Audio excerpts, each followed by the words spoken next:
Bonjour à tous, je vous retrouve aujourd'hui pour un nouvel audio qui se nomme Karl Marx aujourd'hui. On va être dans une logique beaucoup plus dynamique et en fait arrêter d'utiliser Marx de manière purement théorique et l'appliquer au monde d'aujourd'hui afin de le comprendre. Donc ça va être un audio beaucoup plus dynamique et beaucoup plus tourné vers la politique.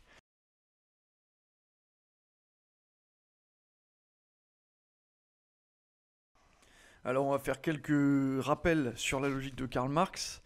Le matérialisme historique qui s'associe au matérialisme dialectique, c'est le concept phare de cet historien. C'est qu'en fait, ça consiste à dire que l'histoire n'est pas une succession de faits, les guerres, etc., ne sont pas une succession d'éléments qui se succèdent comme ça sans aucune logique.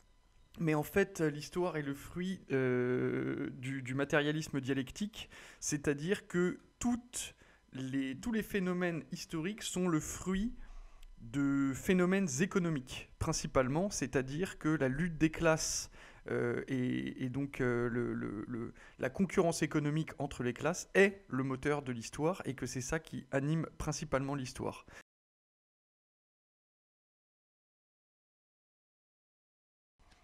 Le système capitaliste, c'est, selon Marx, le capital, donc le travail mort, contre le travail vivant. Le capital, pourquoi c'est du travail mort? C'est parce que c'est de l'argent qui est issu de l'accumulation primitive, c'est-à-dire d'un travail antérieur, d'un travail passé, mais qui a encore des fruits dans le présent du fait que sa manifestation sous la forme argent ou autre forme, mais principalement la forme argent, soit encore disponible aujourd'hui. Le travail vivant, c'est les travailleurs du quotidien qui n'ont simplement que leur force de travail à offrir au système capitaliste. Et donc le travail mort, c'est ce que dit Marx, est en fait le vampire, est une sorte de vampire pour le travail vivant. Et donc c'est ça le système capitaliste, si on le dépouille même de sa notion politique, c'est le capital, l'argent qui met en valeur la force de travail des hommes, les moyens de production des machines, pour retirer un plus grand nombre de capitaux que ceux qu'il a insérés. C'est du moins la règle.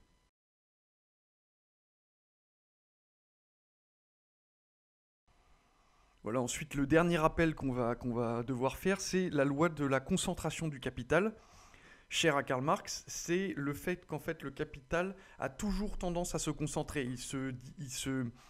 Il se place dans différents secteurs, mais à la fin, le temps long, la longue haleine, fait qu'il a toujours tendance à se concentrer pour créer de plus gros capitaux, pour ensuite avoir de plus gros profits. C'est une loi inéluctable, comme on va pouvoir le vérifier à travers cet audio. Et puis alors, c'est la dernière définition que je donne. Pour ceux que ça intéresse un peu plus de théorie, j'ai fait 3 audios sur le sujet, donc je vous invite à aller sur la chaîne et à écouter les 3 autres audios.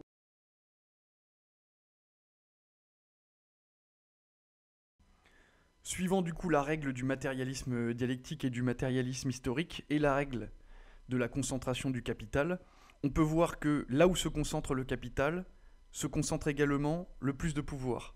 Donc, dans cette logique, qui est-ce qui détient le plus de pouvoir? On voit qu'il y a un glissement historique à l'époque, par rapport à l'époque où Marx a écrit, bien qu'il arrive à la réponse que je vais vous donner. On passe de la classe capitaliste donc au 19e siècle, qui sont voilà, des capitalistes qui essayent de mettre en place une industrie, qui mettent en place une industrie, qui créent des entreprises, qui créent des fabriques et qui asservissent l'homme au projet capitaliste, au projet industriel. Et cette concentration du capital dont nous avons parlé plus tôt se manifeste déjà à travers ces entreprises qui deviennent de plus en plus grosses et ensuite elles se transmettent aux banques. Donc aujourd'hui, ce qu'on peut voir, c'est qu'on est passé des capitaines d'industrie qui avaient un gros pouvoir aux banques qui ont le pouvoir principal. Et donc le pouvoir économique, ce qui veut donc dire le pouvoir politique.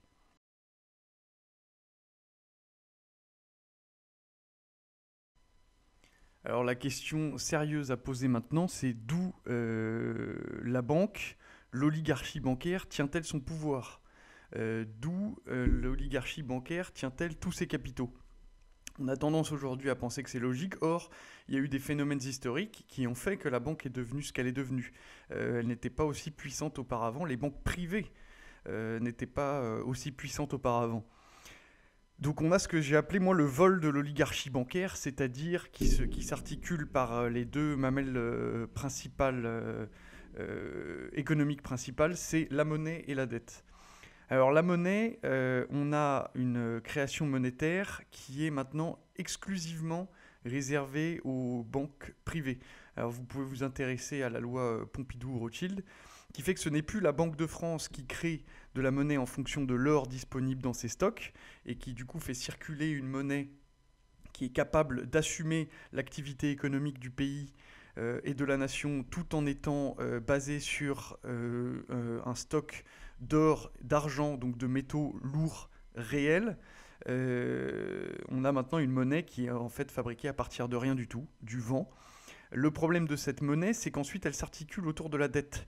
C'est-à-dire que la monnaie qui est créée à partir de rien du tout est ensuite utilisée en dette. Alors maintenant, on a eu pendant des années la BCE, la Banque Centrale Européenne, qui a prêté aux banques privées à taux zéro, à intérêt zéro, voire à intérêt négatif. C'est-à-dire que les banques privées pouvaient rembourser un montant inférieur que le montant qui leur avait été prêté.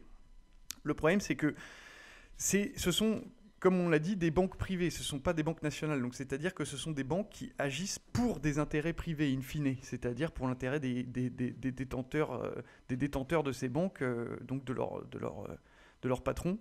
Et la logique de la dette, c'est qu'en fait, vous empruntez, vous, quand vous achetez quelque chose, vous en tant que travailleur, en tant que cochon de payant, vous achetez une maison ou n'importe quoi, vous allez contracter une dette qui est faite à partir de rien, c'est-à-dire que la banque privée a en fait licence, de par le pouvoir politique en place, elle a licence de vous prêter de l'argent qui n'existe pas, qui est une pure création. C'est-à-dire que si c'est 10 000 euros, la banque privée se contente de taper 10 000 euros sur l'ordinateur, entrer, les 10 000 euros sont crédités sur votre compte en banque que vous allez ensuite dépenser, mais cet argent n'est basé sur rien à l'origine. C'est purement de la fausse monnaie. Vous avez Pierre Jovanovic, qui est un expert du sujet si vous souhaitez creuser. Et donc la logique ensuite, c'est la dette, c'est-à-dire que vous remboursez en vrai travail par contre. Donc vous allez vraiment souffrir tous les matins et tous les jours à travailler pour une entreprise afin de rembourser une dette qui, à l'origine, n'existe pas, et ce pour enrichir une structure privée qui, si on suit encore une fois la logique du matérialisme dialectique de Karl Marx, est une puissance économique qui est en réalité une puissance politique. Voilà, au fur et à mesure de cet audio, c'est quand même ça qu'on va essayer de comprendre. C'est qu'en réalité, l'économie n'est pas du tout une catégorie à part de la politique. Et en fait, on peut comparer cette prise de pouvoir de la banque sur les biens privés avec un exemple du Capital dans le livre 1, qui est en fait la prise de pouvoir des landlords anglais sous la restauration des Stuarts. Parce que par exemple, la dette, on peut dire à titre privé que vous remboursez avec du vrai travail, mais ce qui se passe, c'est qu'en revanche, la dette publique, qui suit les mêmes processus, de falsification et qui est purement ce qu'on peut appeler une douille. Le problème, c'est qu'en fait, on n'arrive pas à la rembourser. Donc, en fait, c'est un argument pour vous racketter. Vous racketter, c'est-à-dire augmenter vos impôts alors que vous remboursez quelque chose qui n'existe pas. Vous rackettez parce que non seulement vous remboursez vos impôts, vous remboursez les intérêts de la dette avec vos impôts, mais jamais la vraie dette, et qu'en plus de ça, pour rembourser la vraie dette, voire les intérêts de la dette, en fait, on est en train de vendre tout notre patrimoine français. Et c'est le cas d'ailleurs pour les autres nations. On voit en Grèce, la Grèce a dû vendre son port, a dû vendre ses monuments, la France est en train de vendre, a vendu l'aéroport de Toulouse, la France est en train de vendre plus ou moins l'aéroport de Paris. Voilà, c'est qu'en fait, et on parle de vendre la Tour Eiffel, vous dilapidez entièrement votre patrimoine pour rembourser une dette qui est une dette fictive et qui est créée par une oligarchie bancaire. Et donc pour revenir sur le vol des landlords anglais au moment de la restauration des Stuarts, en fait on a les terres d'Angleterre qui appartiennent à l'État, et les riches bourgeois qui sont proches du pouvoir en fait volent tout simplement cette terre et la paye au pouvoir en place, au pouvoir royal, par des impôts à lever sur les paysans et les artisans. C'est-à-dire que c'est exactement le même principe que le système bancaire actuel. C'est-à-dire qu'en fait, vous avez un gouvernement qui est complètement soumis aux banques et qui les paye directement en vous faisant payer vous quelque part quelque chose qui est déjà fictif mais qui en plus est leur irresponsabilité. C'est-à-dire qu'avoir des technocrates à la tête d'un État qui font que vous vous endettez en permanence et vous n'êtes jamais capable en tant que nation ou en tant que pays de vous substituer à vous-même, c'est faute grave. C'est-à-dire que ça devrait être renvoi direct dans la violence ou dans le calme, mais apparemment ils n'ont pas l'air très décidés à partir, donc peut-être que ça devra se faire dans la violence. Sous la restauration des Stuarts, des propriétaires fonciers parvinrent à commettre légalement une usurpation, accomplie ensuite sur le continent sans le moindre détour parlementaire. Ils abolirent la constitution féodale du sol, c'est-à-dire qu'ils le déchargèrent des servitudes qui le grévaient, en dédommageant l'État par des impôts à lever sur les paysans et le reste du peuple, revendiquèrent à titre de propriété privée, dans le sens moderne, des biens possédés en vertu des titres féodaux, et couronnèrent l'œuvre en octroyant aux travailleurs ruraux ces lois sur le domicile légal qui faisaient d'eux une appartenance à la paroisse. La glorieuse Révolution amena au pouvoir avec Guillaume III, prince d'Orange, faiseur d'argent, noble terrien et capitaliste roturier. Ils inaugurèrent l'ère nouvelle par un gaspillage vraiment colossal du trésor public. Les domaines de l'État, que l'on n'avait pillés jusque-là qu'avec modestie, dans les limites conformes aux bienséances, furent alors extorqués de vive force au roi parvenu comme pot de vin, dû à ses anciens complices, ou vendus à des prix dérisoires, ou enfin, sans formalité aucune, simplement annexés à des propriétés privées. Tout cela à découvert, bruyamment, effrontement, au mépris même des semblants de l'égalité. Cette appropriation frauduleuse du domaine public et le pillage des biens ecclésiastiques, voilà, si l'on en accepte ce que la Révolution républicaine jeta dans la circulation, la base sur laquelle repose la puissance domaniale de l'oligarchie anglaise actuelle. Les bourgeois capitalistes favorisèrent l'opération dans le but de faire de la terre un article de commerce, d'augmenter leurs approvisionnements de prolétaires campagnards, d'étendre le champ de la grande agriculture. Karl Marx, Le Capital, chapitre 27, l'expropriation de la population campagnarde.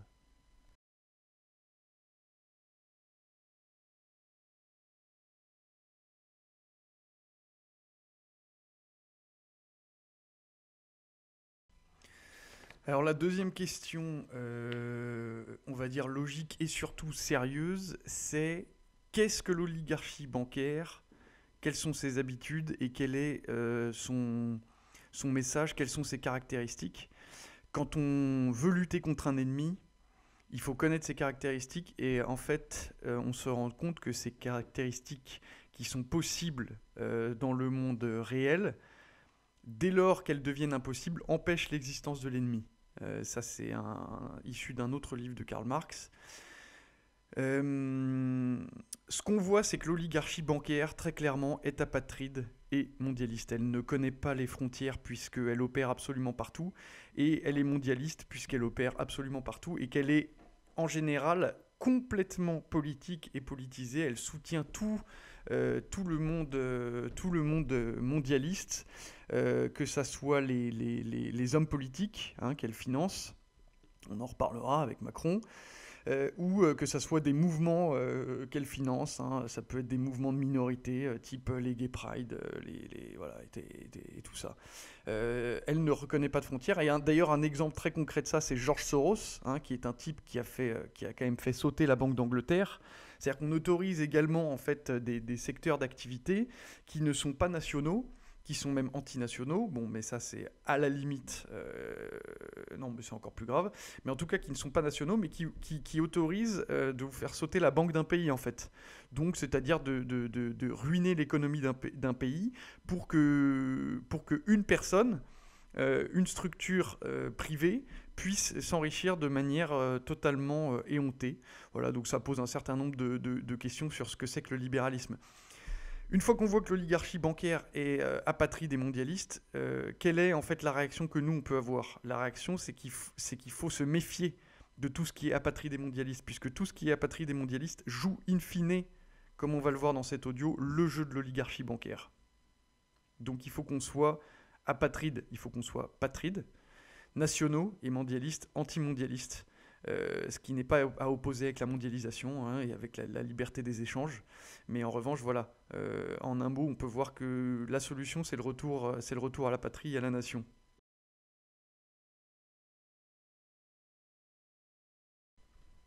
Alors on va continuer à s'enfoncer dans le sérieux de l'analyse et le sérieux de la politique, en rappelant ce que c'est que les classes sociales. Les classes sociales, aujourd'hui en France, ce sont donc les différentes classes de travailleurs qui ont des journées types différentes, qui ont des objectifs différents, qui ont des salaires différents, qui rendent des services différents. Et j'ai, à l'instar de plusieurs intellectuels de renom, divisé les classes sociales aujourd'hui en deux grandes classes, qui sont les classes productives, affiliées aux travailleurs nationaux dont je parlais tout à l'heure, ou en tout cas aux travailleurs. C'est pas exactement le même sujet, mais voilà, vous allez comprendre. Et les classes parasitaires, et ensuite on va donc développer la logique du parasitisme. Alors dans les classes productives, on a le sous-prolétariat, on a ensuite le prolétariat et le petit salariat, et on a ensuite la classe moyenne. Le sous-prolétariat, vous l'avez compris, c'est aujourd'hui, c'est les migrants. C'est-à-dire, c'est tous les noirs à vélo de Uber Eats et Deliveroo que vous voyez dans la rue. On aura peut-être, je développerai peut-être tout à l'heure sur comment ça fonctionne en fait chez Uber Eats, Deliveroo, etc. Et l'exploitation dont ce sous-prolétariat est le produit. Et donc ce sous-prolétariat, le prolétariat et le petit salariat et la classe moyenne sont les classes productives. Ce sont les classes qui créent quelque chose et qui créent souvent un produit. Ensuite, on a les couches moyennes salariées. Les couches moyennes salariées, principalement, ça va être les jeunes qui sortent d'études, souvent d'écoles de commerce, qui sont en fait les accompagnateurs on va dire du mouvement d'oligarchie, que ça soit bancaire, tout ce qui est dans le conseil, etc., tous les travaux de bureau. Et donc ensuite, dans ces classes parasitaires, on a les couches moyennes salariées que je viens de vous décrire, qui sont donc des bénéficiaires de la mondialisation et du mondialisme, hein, qui vont être tous les jeunes de manière générale, hein, les jeunes que vous voyez dans les terrasses branchées. En gros, là, vous êtes quasiment sûr que c'est de la couche moyenne salariée, particulièrement à Paris. Ensuite, on a la bourgeoisie et on a la haute bourgeoisie.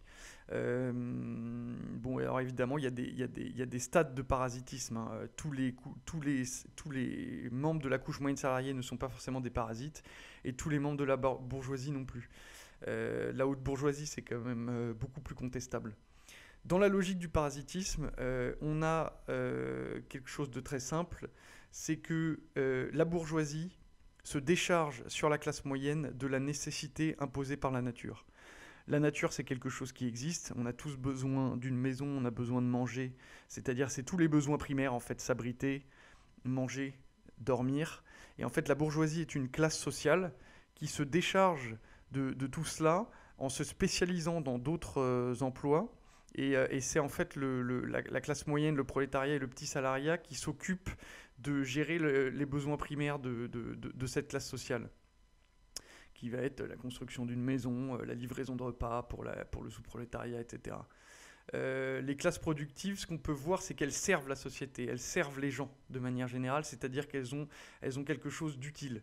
Les classes parasitaires, en revanche, elles servent la bourgeoisie et l'élite mondiale. C'est prouvé par le raisonnement que je viens de vous donner, c'est-à-dire que quelqu'un qui travaille pour une banque et qui participe donc à la logique de la dette, sachant qu'en plus, ceux qui travaillent dans des banques ont souvent les arguments de dire que la finance, ça sert à financer les entreprises. En réalité, c'est 1 à 2% des fonds dédiés, qui sont dans le circuit financier, qui se dirigent réellement vers ce qu'on appelle le marché primaire, qui est le marché de l'entreprise. Le reste, c'est purement de la spéculation, c'est de l'échange d'actions, donc c'est purement de la merde. Et ça ne sert à personne. Ça dessert même les pauvres gens qui mettent un peu de fonds propres sur leur compte en banque et qui, le jour où il y aura une crise, se feront prélever lamentablement. Hein, donc c'est des gens qui ne rendent aucun service à la société, aucun service à la nation, aucun service aux gens, tout simplement. Et qui servent au contraire la bourgeoisie, donc leur propre classe, qui est une classe de consommateurs sans produire, et l'élite mondiale. L'élite mondiale est mondialisée. On peut achever avec une citation de Karl Marx, hein, qui est la société capitaliste achète le loisir d'une seule classe, la classe bourgeoise, par la transformation de la vie entière des masses en temps de travail. Voilà, alors on a un phénomène qui a eu lieu depuis que Karl Marx a écrit ce livre, c'est qu'en fait, les classes productives ont tendance à partir de France et on va dire de nos nations européennes pour être exportées ailleurs. Donc principalement, ça a pu être, pour tout ce qui est monde industriel, ça a pu être en Chine, hein, pour que la bourgeoisie puisse se développer en France, la bourgeoisie qui est du coup de plus en plus déconnectée du monde. Mais en tout cas, on peut voir que la bourgeoisie ne sert personne, alors que les couches... les classes productives servent la société. Ça nous pose donc voilà, le vrai décor de l'autopsie de la nation, qui est qui joue pour qui et qui joue pourquoi. Et donc ça nous permet de juger de nos alliés et en fait de nos ennemis qui restent des ennemis relatifs, puisque ce sont quand même des nationaux français. Mais il faut quand même voir la logique économique derrière.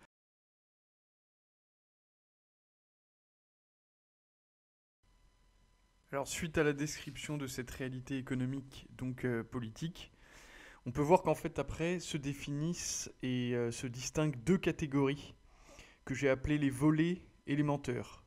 Les volets auraient tout aussi bien pu être appelés les naïfs, les couillons, tout ce que vous voulez. En gros, c'est nous, quoi, c'est le peuple.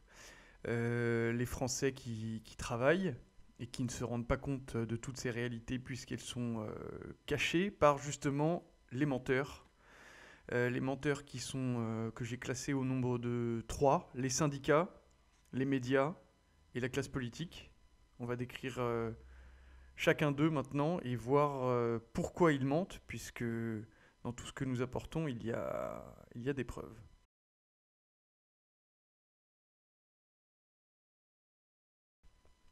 Alors pourquoi les syndicats sont des traîtres et des menteurs ? Premièrement, tout simplement parce qu'ils ne représentent à peine que 10% des travailleurs en France. Donc ils se vouent à la défense de 10% des travailleurs. Pourquoi ils ne récoltent que 10% des travailleurs ? C'est parce qu'en fait personne ne leur fait confiance, ce qui est complètement légitime, puisque à quoi servent-ils en fait les syndicats ? Ils servent à défendre les travailleurs, ce qu'ils ne font absolument jamais. En fait, ils détruisent en permanence la solidarité que peuvent avoir les travailleurs entre eux. J'ai en mémoire de nombreux exemples, par exemple avec la SNCF. Dès qu'il y a un problème, les syndicats appellent à la grève, ce qui emmerde des centaines de milliers de travailleurs en France de se rendre sur leur lieu de travail, de se déplacer normalement, et qui n'emmerde absolument pas le pouvoir qui se déplace en Uber et en jet privé. Ce qui veut dire que là, on est dans des organisations syndicales qui en fait font payer aux autres travailleurs la détresse des travailleurs qui sont ciblés par les réformes, on va dire, économico-politiques. C'est donc la preuve ultime que ces syndicats ne travaillent en réalité pas du tout pour les travailleurs, et on a bien pu le voir avec les Gilets jaunes. Les Gilets jaunes, eux, qui sont beaucoup plus le peuple du travail, qu'est-ce qu'ils ont fait lorsqu'ils ont voulu manifester ? Ils ont détruit les péages, de manière à ce que les autres travailleurs, les Français, puissent se déplacer librement et ne plus avoir à payer la route, bon, qui au passage évidemment est une immense arnaque, hein, ces histoires de péage, voilà. Bon, on décrira ça peut-être plus tard. Et c'est ça la défense en fait des travailleurs, c'est aller au contact de ces derniers et arranger leurs affaires, et non pas emmerder les autres travailleurs, ne absolument pas toucher à l'élite du pays et à l'élite mondiale qui ne ressent absolument pas les effets dévastateurs des grèves absolument dégueulasses, insupportables et surtout sectorielles, hein, parce que tous ces types-là n'ont même pas la culture, ou alors ils l'ont mais ils ne la prennent pas en compte, n'ont même pas la culture syndicaliste du 19e siècle, du 20e siècle. Il y a fort à parier que c'est des gens qui n'ont même pas lu Georges Sorel. Quand on voit un Martinez qui est le patron de la CGT ou de la CFDT, je ne sais plus, qui dit qu'il n'y a aucune raison d'appeler à la grève générale et que ça ne marcherait jamais. Voilà, on est sur des fondamentaux de sapage de ce que c'est que le vrai syndicalisme et le syndicalisme qui défend les travailleurs.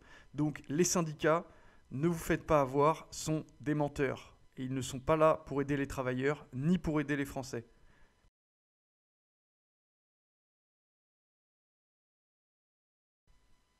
Deuxièmement, les médias.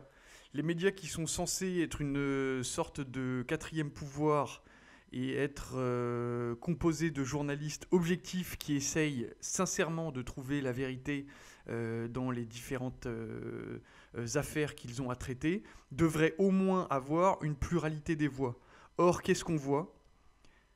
Quasiment tous les médias mainstream ont la même ligne de fond qui est 100% mondialiste, 100% anti-nationale, 100% anti-française. Voilà, on en reparlera de toute manière, donc on pourra développer plusieurs exemples.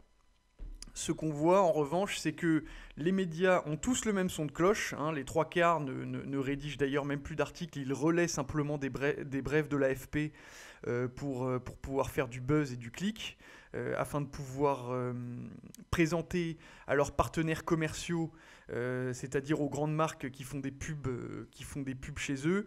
Voilà, nous on a tant de clics, ce qui fait que voilà, votre marque peut nous payer tel montant parce que tel nombre de personnes verront notre page. En fait, on n'a plus du tout des journalistes, on a des espèces de représentants commerciaux, des types qui gèrent des plateformes, qui essayent d'améliorer le nombre de vues, tout ça pour tirer un maximum de bénéfices. Et puis le plus important, c'est que la main qui donne est toujours au-dessus de la main qui reçoit. Et les médias, qui sont censés ne pas du tout être de connivence avec le pouvoir politique, reçoivent chaque année des millions d'euros de vos impôts, de vos poches, de subventions, et finissent par ne plus du tout critiquer le pouvoir politique. Donc on a quand même clairement un petit problème qui s'assimile à du conflit d'intérêts là.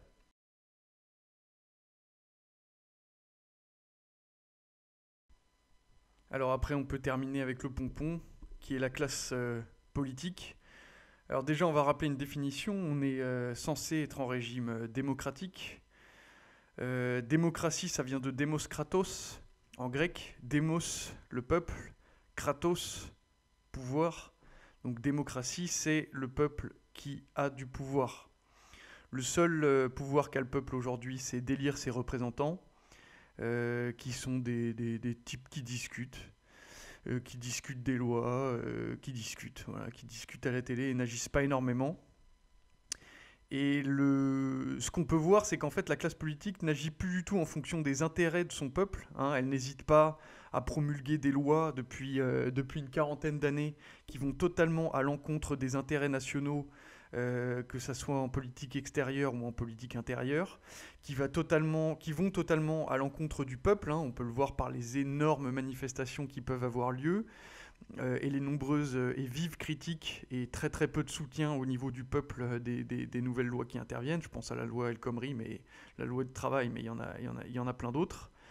En fait, ce qu'on peut voir, c'est que les hommes politiques aujourd'hui ne sont plus que les petits commissaires de la Commission européenne, qui est une structure supranationale antidémocratique, puisque ce ne sont pas des élus. Hein. Le Parlement européen, ce sont des élus qui ne servent absolument à rien, à part à discuter et à être payés par vos impôts, en somme.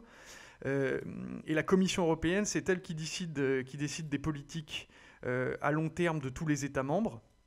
Et en fait, nous avons aujourd'hui des hommes politiques qui ne sont que les petits gouverneurs de la province France et qui ne font plus du tout des choix politiques en fonction du peuple, mais en fonction de ce qui leur est imposé par Bruxelles, au nom de la sacro-sainte Union européenne qu'il ne faudrait surtout pas quitter, sinon nous serions des tout petits dans ce monde. Alors pourquoi pas, mais alors allons au moins jusqu'au bout et assumons que nous ne sommes plus en démocratie, puisque le pouvoir politique, la classe politique ne va absolument pas dans le sens du peuple. Au contraire, elle va constamment contre ses intérêts, et la moindre des choses, ce serait de le remarquer.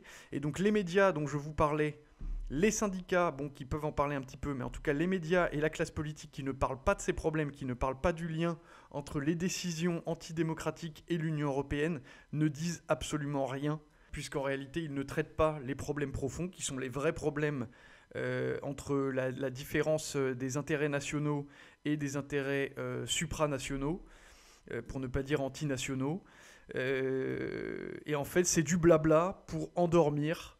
C'est du blabla pour faire croire qu'il se passe quelque chose en politique encore au niveau national, alors que plus aucune décision n'est prise, en réalité aucune décision d'importance au niveau national. Voilà, c'est pour nous endormir.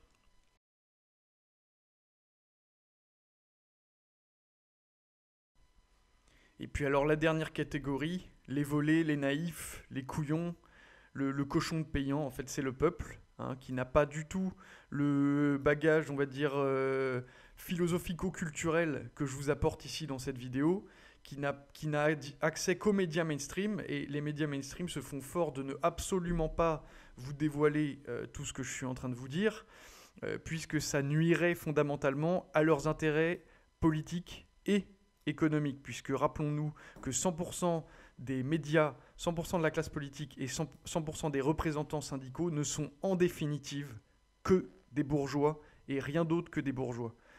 Donc ce que peut faire le peuple, c'est malheureusement pas grand-chose. Si jamais il a accès qu'aux médias mainstream, voilà, bah, il ne comprend absolument rien. C'est d'ailleurs pour ça qu'il se désintéresse de la chose politique, ce qui est complètement compréhensible. Et la seule chose qu'on peut essayer de faire, c'est essayer d'élargir l'accès à du journalisme de plus haut niveau, à du journalisme honnête, intègre et intellectuel, comme ce que j'essaye de faire dans cette vidéo. Voilà, c'est la seule chose qu'on peut faire pour essayer de faire prendre conscience aux cochons de payants qu'il en est réellement un.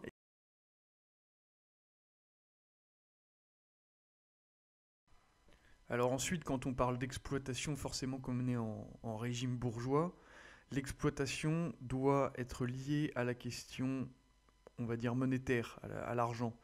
Karl Marx nous décrit donc qu'en fait, toute richesse capitaliste vient du surtravail, c'est-à-dire du travail gratuit donné par les ouvriers sans qu'ils le sachent d'une certaine manière. Donc ça, vous pouvez vous reporter à mes vidéos précédentes si vous voulez de la théorie pure, marxiste, enfin marxienne.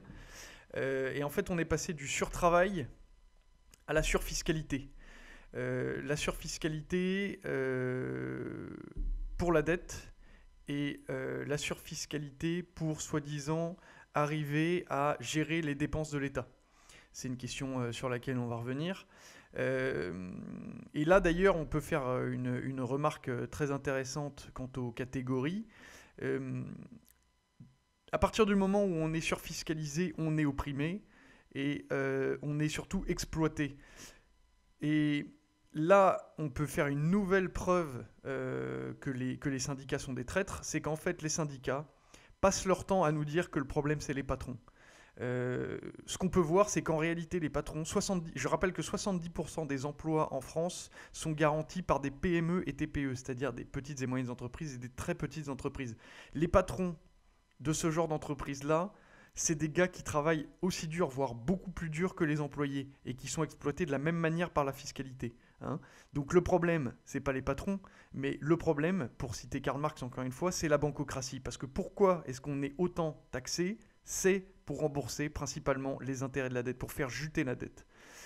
Donc il faut absolument sortir de ce schéma gauchiste que le patron et l'employé, ou le patron et l'ouvrier, sont des catégories antinomiques.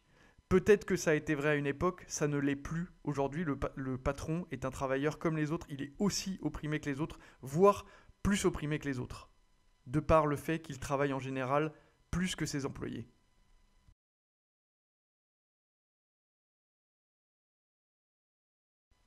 Alors après avoir analysé cette surfiscalité, on peut quand même se demander où va l'argent des impôts. Hein, de tout ce qu'on paye en fiscalité, où va l'argent? C'est quand même une question qui est primordiale et on n'a pas concrètement la réponse. D'ailleurs, Nicolas Dupont-Aignan proposait de faire un grand audit de toutes les dépenses de l'État et il a bien raison. Il a bien raison parce qu'on ne sait pas où vont tous nos impôts, toute cette manne, je n'ose même pas imaginer ce que l'État prend à la fin de l'année avec nos impôts. Pour donner un peu une liste non exhaustive, quelques rappels, on a quand même les charges salariales, les charges patronales, l'impôt sur le revenu, les timbres fiscaux. Dès que vous voulez faire le moindre paplard, le moindre renouvellement, il faut des timbres fiscaux qui coûtent une fortune. Il y a la taxe immobilière, la taxe professionnelle, la taxe foncière, la taxe d'habitation, la taxe d'apprentissage. Enfin bon, ça n'arrête pas. Et puis dès que vous avez le malheur d'être un peu indépendant, de vouloir une carte grise pour une bagnole, ça vous coûte une blinde. Et sans compter tous les PV, retraite points et autres formations pour vous remettre des points. Le permis à points qui aussi est une belle arnaque monétaire. Voilà, tout ça, l'État se le met dans la poche et on se demande bien ce qu'il fout avec. Et d'ailleurs, ça nous pose une autre problématique et même une affirmation. C'est qu'en fait, pour revenir à la classe politique, on a des gens qui dirigent au sommet de la France, qui se présentent comme technocrates. Et aujourd'hui, tout le monde d'ailleurs se plaint en disant « Ah, on n'a que des technocrates au sommet de l'État ». On n'a même pas des technocrates au sommet de l'État. On a des losers qui sont incapables de gérer quoi que ce soit. Ce sont certainement des gens qui ne savent même pas gérer leur propre foyer. D'ailleurs, la plupart du temps, ils n'ont même pas de foyer à gérer puisqu'ils n'ont pas d'enfants. Donc c'est des gens qui sont incapables de gérer les difficultés. Ce ne sont même pas des technocrates. Des technocrates, à la limite, ils auraient l'intelligence de pouvoir gérer la France avec l'argent des impôts, emprunter légèrement et ne jamais tomber dans le surendettement. Or, qu'est-ce qu'on voit ? En fait, on a des types qu'on forme dans des écoles qui sont censées leur apprendre à gérer parfaitement la France de par la maîtrise de l'outil mathématique, qui est quand même l'outil économique numéro 1. Et en fait, qu'est-ce qui se passe ? On a des gens qui nous lèvent des impôts monstrueux et qui nous coulent dans la dette. Et qui nous font du coup avoir encore plus d'impôts pour pouvoir payer cette dette. Parce que d'ailleurs, je crois que j'ai même pas mentionné la TVA. Il y a quand même 20% de charges en moyenne sur tout ce que vous payez qui va à l'État. Voilà, enfin, je veux dire, il y a de quoi être révolté quand même.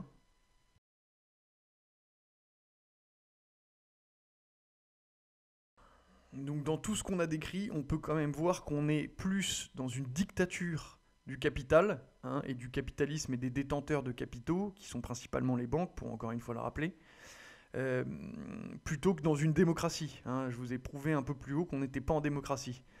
La dernière catégorie de l'exploitation, c'est le sous-prolétariat. Tout comme il ne faut pas croire que le patron est l'ennemi du travailleur, il ne faut surtout pas croire que le sous-prolétaire, de par sa condition, est l'allié du travailleur. Pas du tout. Ça peut être son allié à titre individuel, évidemment, en termes de discussion. Voilà, on est dans le cadre privé de la vie ou des relations du travail. Mais dans le cadre politique, le sous-prolétaire n'est absolument pas l'allié du travailleur et il est même son ennemi primaire. C'est quand même Karl Marx qui nous dit, qu'il serait sûrement traité d'odieux facho d'extrême droite aujourd'hui, c'est quand même assez drôle. On peut voir la cohérence des critères politiques modernes journalistiques qui vont faire qu'une analyse de Karl Marx est finalement renvoyée à l'extrême droite. Le sous-prolétariat, c'est ce que Marx appelle l'armée de réserve du capital, qui est aujourd'hui majoritairement constituée par l'immigration, et Marx en parle déjà. Il parle des femmes qui remplacent les hommes et de 3 Chinois qui remplacent un Yankee. Peut-être qu'on devrait interdire Karl Marx pour racisme. C'est pas du racisme, c'est simplement la description objective de la situation économico-politique. Mais on met toujours des mots pour pouvoir empêcher la raison de s'exprimer. On met toujours des mots disqualifiants et infamants pour empêcher la raison de s'exprimer. Donc le sous-prolétariat joue l'armée de réserve du capital, c'est-à-dire qu'en fait c'est des gens qui sont sous-payés, qui acceptent d'être sous-payés parce qu'ils viennent d'économies et de pays où l'économie n'est pas aussi développée que la nôtre, et pour eux un SMIC, quand ils renvoient l'argent au pays, c'est une fortune, rien à voir avec nous, où un SMIC, finalement en France, quand on bouffe tous les jours en France, qu'on doit se nourrir, qu'on doit se loger, qu'on doit élever des enfants, les mettre à l'école, et leur payer un quotidien, et peut-être essayer de leur payer, des loisirs, et puis ensuite des études, un SMIC, c'est de la pure merde. C'est quasiment impossible de faire ça avec un SMIC. Le problème, c'est que pourquoi les salaires n'augmentent pas ? Les salaires n'augmentent pas parce que vous avez 10 à 15% de chômage en France. C'est-à-dire que tout ça, c'est l'armée de réserve du capital, que ce soit les chômeurs ou les travailleurs immigrés qui représentent le sous-prolétariat de par leur paye. Hein, ils n'ont même pas une paye de prolétaires, ils ont des payes de sous-prolétaires. On peut parler des livreurs, Deliveroo, etc. Penchez-vous sur ce problème, c'est très très instructif à ce niveau-là. Cette armée de réserve fait peser sur les travailleurs une impossibilité de négocier des salaires à la hausse, puisque les détenteurs de capitaux, c'est de la théorie marxienne pure, hein, les détenteurs de capitaux ont la possibilité de ne plus prendre les travailleurs nationaux pour, au contraire, utiliser des sous-prolétaires, ce qui fait que le travailleur, il a un crédit à rembourser, il a une bagnole à payer et il a une femme à la maison qui l'attend. Donc, il ne peut pas se barrer comme ça. Donc, il ne peut pas changer de métier, parce que s'il s'en va de son métier, il a une chance sur 10, voire plus, de se retrouver au chômage. Hein. Le chômage étant en constante augmentation dans notre pays, c'est justement, selon Karl Marx, dû à cette pression du sous-prolétariat qui fait que le prolétaire n'est pas libre de ses mouvements, il ne peut pas imposer le libre choix du travail et de la demande aux détenteurs de capitaux, puisque ce détenteur de capitaux tronque le jeu en disant oui mais vous n'êtes pas prêt à faire ça, mais nous on a ramené d'autres personnes, hein, on peut parler de l'immigration organisée par Bouygues dans les années 70, nous on a d'autres personnes qui sont prêtes à faire le même métier pour 3 fois moins que vous, alors comment on fait? Et le travailleur est bloqué.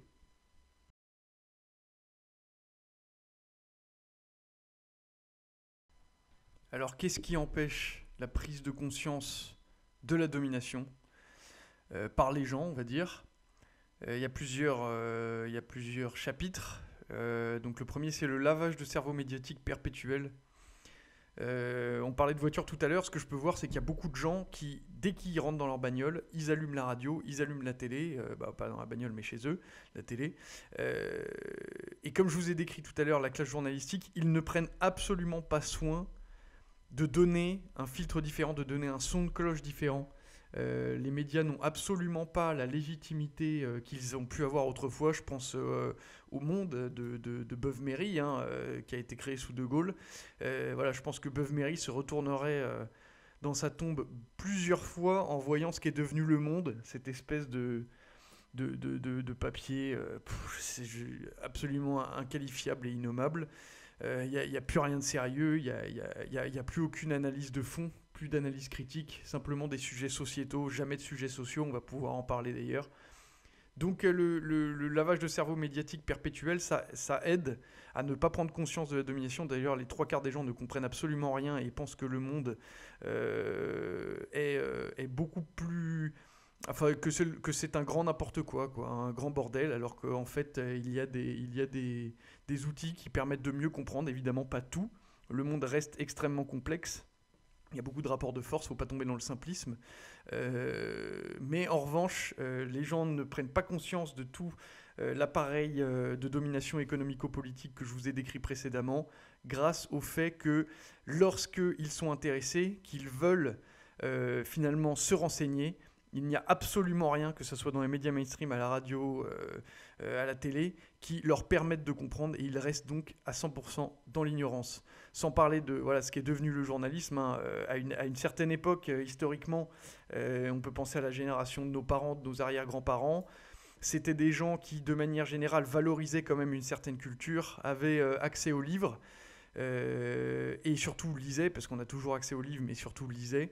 Rien que par exemple Karl Marx a quand même déclaré que tout Karl Marx était déjà compris dans Balzac. Balzac, c'est le grand philosophe français, mais qui est passé par le roman pour faire passer sa compréhension du monde et sa philosophie. Donc ça donne quand même des outils d'analyse critique qui font que les anciens tombaient sans doute moins dans les pièges que nous. Ils sont tombés dans beaucoup de pièges, mais peut-être moins qu'aujourd'hui. Aujourd'hui, je vous rappelle que les émissions qui font le plus de vues, le plus de buzz, et là où se passe le débat, on va dire, politico-économique et démocratique, toute cette espèce de foire, c'est « touche pas à mon poste ». Voilà. Donc là, quand on a dit ça, on a tout dit. On a clairement touché le fond.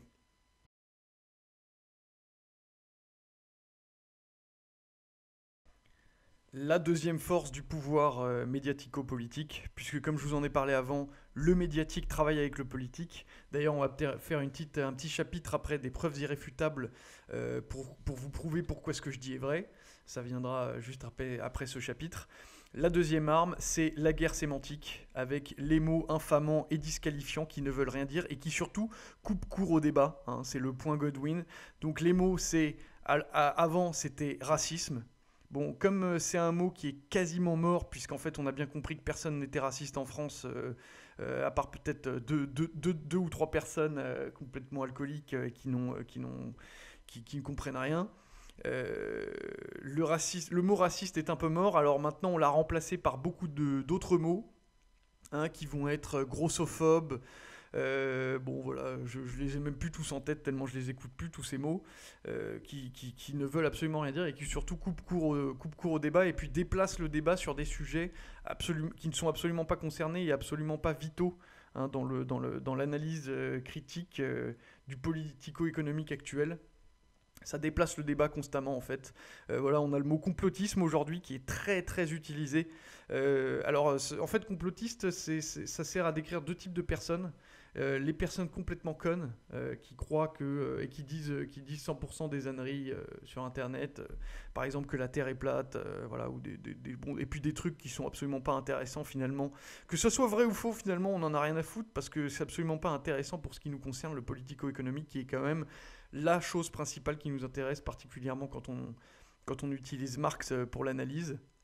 Et puis après, il y a le complotisme sérieux, hein, tous les gens qui font le travail, qui se posent des vraies questions et qui tentent d'y répondre, avec leurs petits moyens, qui n'est pas l'énorme manne des moyens médiatico-politiques, hein, qui sont leurs petits moyens. Ils cherchent d'où viennent les financements, pourquoi, quels projets ont été créés de par ces financeurs, où est-ce que ça nous amène. C'est-à-dire qu'en fait, c'est la raison grecque, quoi. C'est tout simplement essayer d'articuler le réel avec les idées. Bah, ça, c'est complotiste. Voilà, donc voilà, complotiste, vous avez un mot qui vous permet de transférer le débat ailleurs et surtout de ne pas répondre aux questions de fond. Et après, vous avez, dans la guerre sémantique, hein, toujours, vous avez droite, gauche, voilà, toutes ces conneries qui ne veulent plus rien dire. Aujourd'hui, la droite n'est pas la droite, la gauche n'est pas la gauche. Et d'ailleurs, on va pouvoir expliquer pourquoi au fur et à mesure, hein, vous allez comprendre. Mais voilà, la guerre sémantique, en tout cas, permet de ne rien comprendre. Pour ceux qui ont lu 1984 de George Orwell, vous saurez très très bien de quoi je parle avec la novlangue.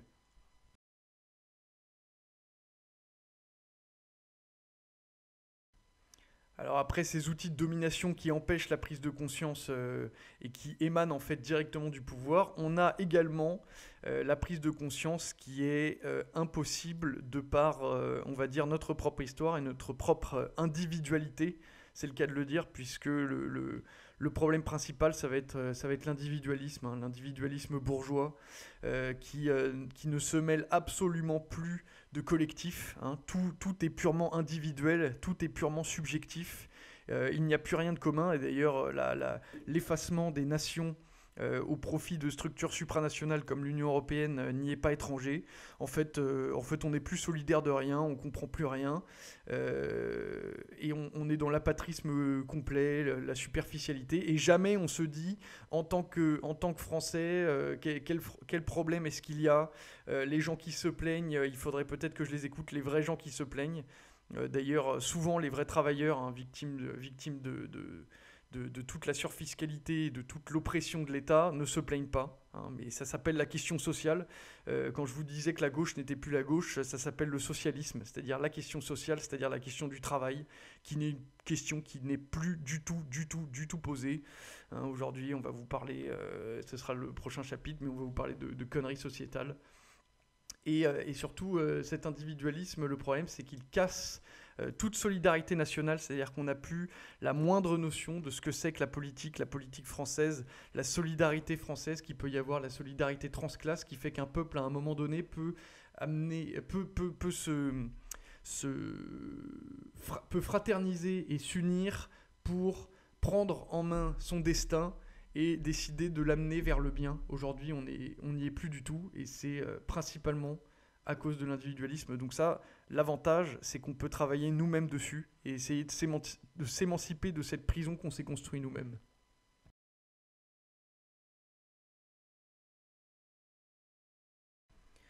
Enfin, en point culminant, comme je vous en parlais plus tôt, en fait, on sent bien, tout le monde sent bien qu'il y a des problèmes, que ça ne va pas en France, hein, ça ne va pas, ça ne va plus. sur de nombreux sujets. Et en fait, qu'est-ce qui se passe ? On a tous cette espèce de propension à essayer de s'intéresser au problème, à se poser, c'est naturel, hein, c'est presque anthropologique, à se dire qu'est-ce qui cloche en fait, à essayer de comprendre.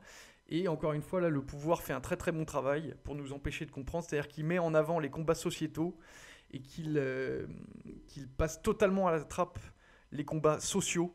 Les combats sociaux qui sont les vrais combats, les combats économico-politiques, économiques, donc politiques. On est toujours... tout ce que je vous dis, c'est quand même une analyse de la société d'aujourd'hui à l'aune de Karl Marx. Et on va survaloriser les combats sociétaux qui ne coûtent rien à l'État, qui lui rapportent des voix et qui ne permettent absolument pas d'améliorer la situation. Ça va être le LGBTisme, hein, on n'en a rien à foutre. C'est pas parce qu'on est homosexuel ou hétérosexuel qu'on est de droite ou de gauche, hein, ça n'a rien à voir. Donc en fait tout ça est purement électoraliste et pour nous occuper l'esprit, pour qu'on ne s'occupe pas des vrais problèmes. Donc ça va être le LGBTisme, ça va être l'immigrationnisme, hein, alors que dans une politique économique et politique cohérente de gestion de la nation, il est clair qu'on ne peut plus avoir une immigration de masse comme celle qu'on a aujourd'hui. C'est l'évidence même. Il y a juste à ouvrir les yeux. Et voilà, tous les autres combats sociétaux, ça va être les femmes, voilà, toutes ces conneries qui nous occupent l'esprit et qui font croire à ces personnes soi-disant opprimées que ce sont eux qui ont des vrais problèmes. Moi, je peux vous dire que quand je vois des types, des maçons de 50 ans qui sont payés au SMIC et qui n'ont plus de dos et qui sont absolument pas valorisés par l'État et même qu'on ponctionne par l'impôt et leur compte en banque est utilisé à des fins de domination financière pour que des spéculateurs boursiers puissent se faire le beurre et l'argent du beurre grâce à leur dur labeur. Là, on est dans les vrais problèmes sociaux, on est dans les vrais problèmes de la nation et on est dans les vrais problèmes des travailleurs, c'est-à-dire qu'on est dans la vraie gauche. Hein. Quand on est là à dire non, la liberté, c'est de pouvoir aller enculer je sais pas qui parce qu'il faut surtout pas être homophobe, on est dans la connerie et on n'est absolument pas dans le sérieux. Et surtout, on est dans l'individuel, on n'est pas dans le collectif.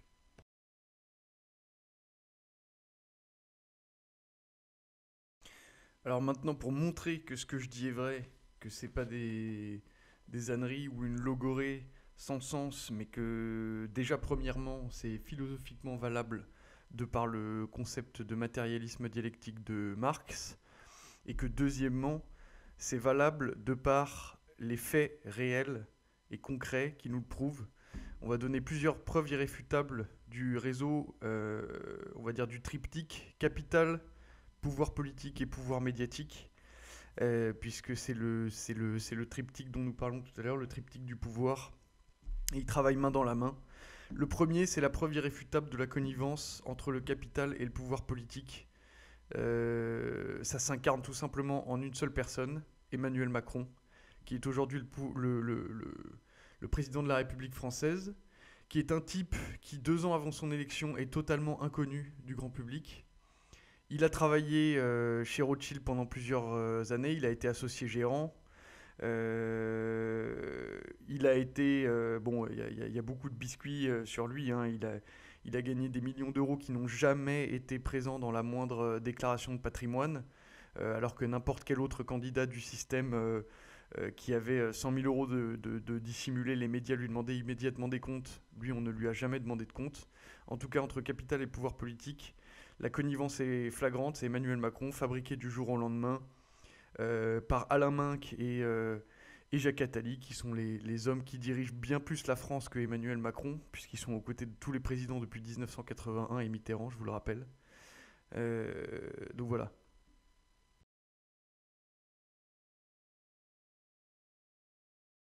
Deuxièmement, la preuve irréfutable de la connivence entre pouvoir politique et médias. Les médias sont censés être un quatrième pouvoir. C'est censé être différents organismes représentés par des hommes et des femmes journalistes qui travaillent à plus de vérité et qui posent des questions gênantes. Ce qu'on peut voir, c'est que depuis plusieurs années, les médias ne remettent absolument pas en cause le pouvoir politique. Hein, très très peu, ou alors c'est sur des questions de façade, jamais sur des questions profondes comme je viens de vous l'exposer dans cet audio.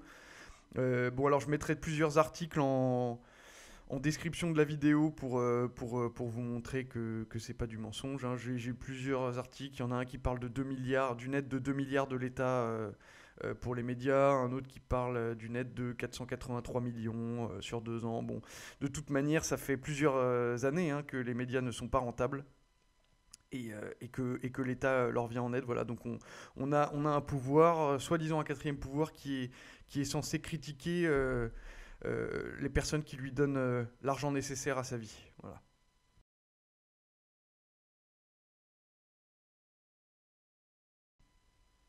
Et enfin, on a la preuve irréfutable de la connivence entre capital et médias. La totalité des médias français appartiennent à, en tout et pour tout, une dizaine de milliardaires. Sachant que les médias ne sont pas rentables, les milliardaires, je suppose, sont quand même des gens qui sont censés faire des investissements rentables. Pourquoi est-ce qu'ils investissent dans des médias, qui sont propriétaires de médias, qui portent des messages et qui ne sont pas rentables? C'est tout simplement pour le pouvoir politique. Donc on peut voir que il y a quelque chose à méditer. Voilà.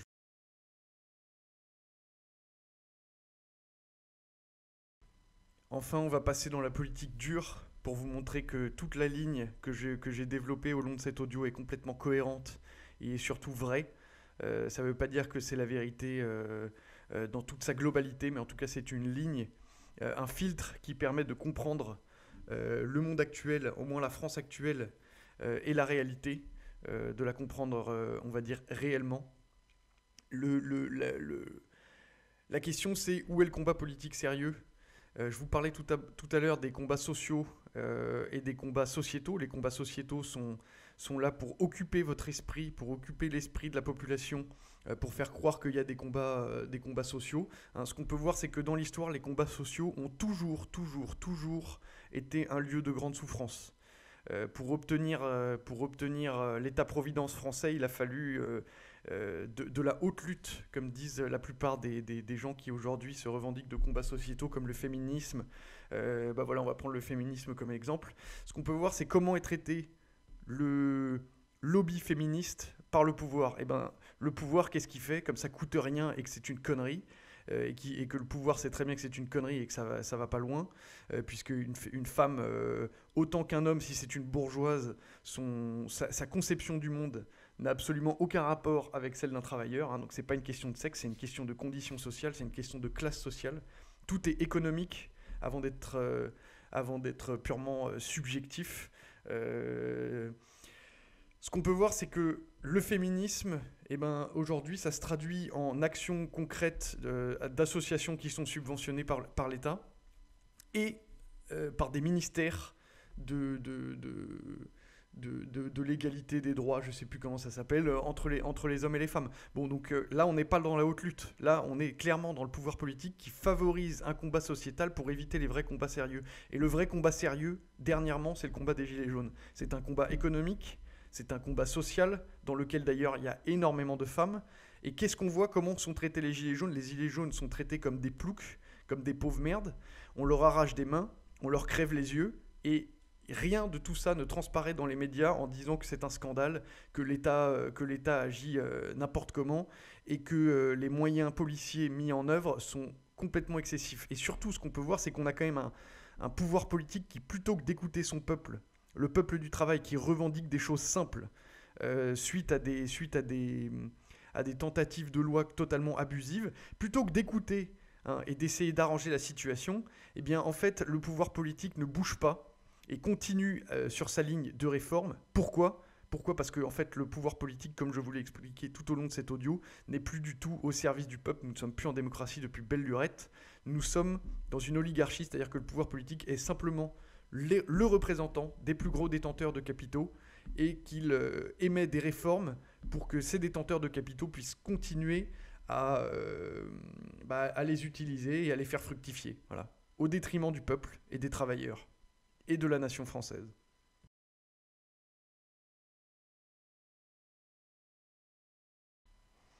Voilà, alors ensuite, pour passer encore un cran dans le sérieux, et aborder ce combat sémantique dont je parlais un peu plus tôt, on peut se demander dans quel type de régime est-ce qu'on est aujourd'hui en France, selon bien évidemment la philosophie de Marx, qui est la plus sérieuse. Ce qu'on peut voir, c'est que en France, on nous présente la droite et la gauche comme des partis qui luttent, alors qu'en réalité, ils ont beaucoup d'intérêts communs aujourd'hui, et qui ne luttent plus du tout comme à une autre époque. Qu'est-ce que la droite, qu'est-ce que la gauche? La gauche, dans la théorie marxiste et marxienne, c'est ce qui favorise le travail, c'est-à-dire les gens qui ont moins de moyens et qui ont simplement leur force de travail, leurs bras, à offrir au monde pour permettre de se subsister et de vivre. Travailler et créer une famille, etc. La droite, c'est ce qui favorise le capital, c'est ce qui favorise l'accumulation.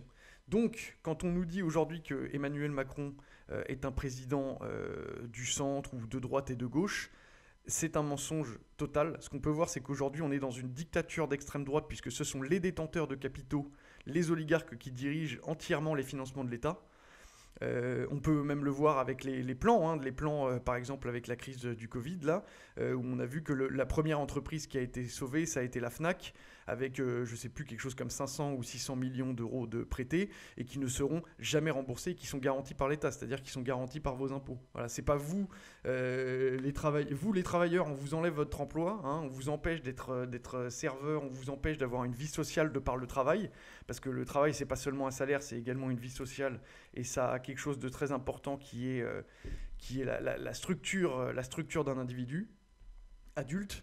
Ce qu'on peut voir, c'est que du coup, on est clairement dans un régime d'extrême droite, comme je vous disais, puisqu'on favorise entièrement le capital et on dénigre 100% le travail.